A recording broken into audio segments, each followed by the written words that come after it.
All right, there you go. Welcome back from the break. As promised, we're always going to talk about one of the most iconic cars in the motoring world. We've seen the Alfa Romeo. Suddenly, this is not the Alfa Romeo. This is the Ferrari from 1993, the 348 GTS.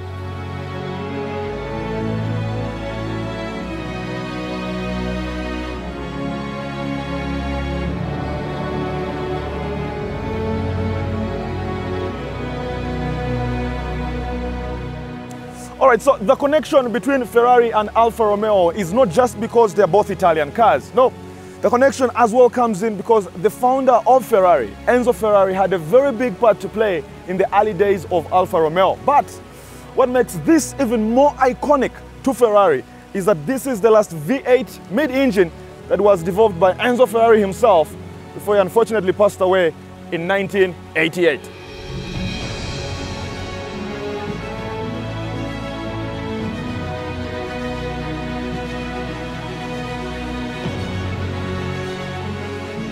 Now, the 348 GTS is a 3.4-liter engine in there that has a horsepower of 320.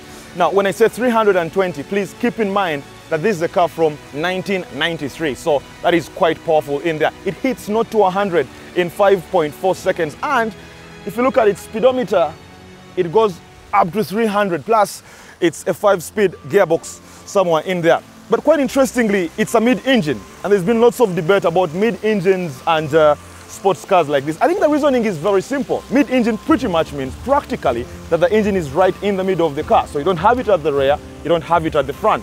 Now, the reason most sport cars love mid-engines is because with it being right in the middle, there is equal distribution of weight with the front wheels and the rear wheels. It also means if you're going through those corners very, very fast, you reduce your chances of skidding. But there is a catch. There is a negative. If you have a mid-engine, it means it takes up so much space right in the middle that you don't have enough space for any passengers behind, which pretty much explains why most sports cars are two-seaters.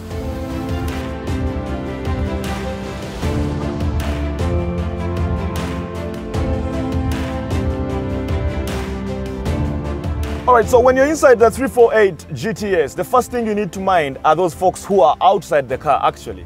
What the folks outside the car we really find quite interesting, minus of course the general shape, are your headlamps. Now, when you have your lights on, like you can see, they pop out and flash. So it's quite a very big statement for whoever you're driving into. But let's forget those who are outside and come back on the inside. Now, when you look at the general finishing and the center console here, you do realize it's pretty much focused on the driver. Keep in mind, this is a car from 1993, so don't expect so much plush and so much luxury on the dashboard. But right in the middle here, you can check your engine, you have your double indicators, a couple of buttons, you can work on your AC.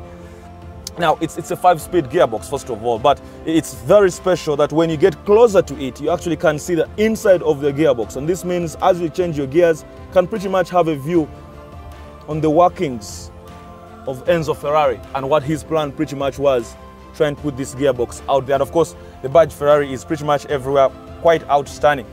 All right, so let's hit the road. Before we hit the road, how do we start this very car? Quite interesting. It's got both the key and the push button, but each of these has its own role.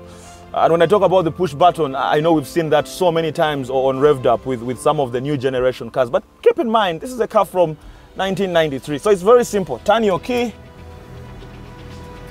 and do that.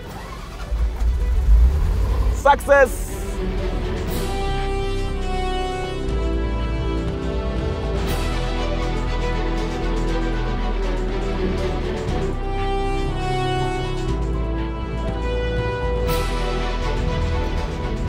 Driving one of the most iconic cars on the planet is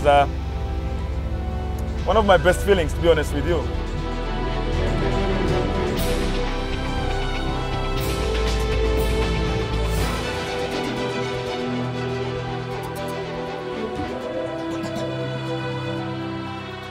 What makes a sports car truly great? It's not just about the power, not just about the speed nor the image. It's about the passion and the emotion that the car brings.